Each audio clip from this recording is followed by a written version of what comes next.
What's up, everybody? It's day 2 of the M.O.A.M. Film Festival. Well, media and film, because we're doing it out here. And this is Jake Earlitz. He is super duper dope. How you doing? Now, Jake, tell us a little bit about the things that you do, because I know you're a filmmaker, but what else do you do? I also work in stunt work. I like to stage fights for other filmmakers and help them with their fight choreography.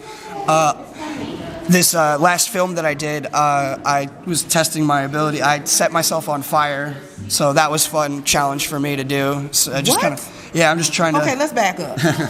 Setting yourself on fire, how much preparation goes into that? There's a lot, but for me, there wasn't much at all. I just took some flash paper that a magician would use and set it on my shirt and set my shirt on fire, and then took it off real quick.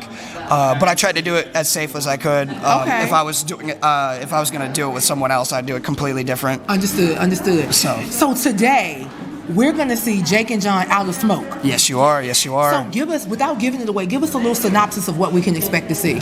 You'll see gorillas. You'll see aliens.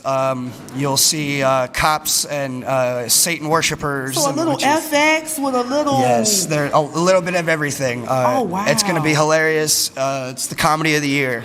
Yes. So, guys, you definitely want to follow Jake Earlitz on Instagram, and please understand, if you're not here at the first M.O.A.M. Film and Media Festival, you are missing out. And Jake, we're going to come back and talk to you a little bit later more about the special effect, well, the stunts, because stunts are very important, but they can also be very dangerous. So we thank you for giving us a little bit of that information. Thanks for having me. All right, we'll be back.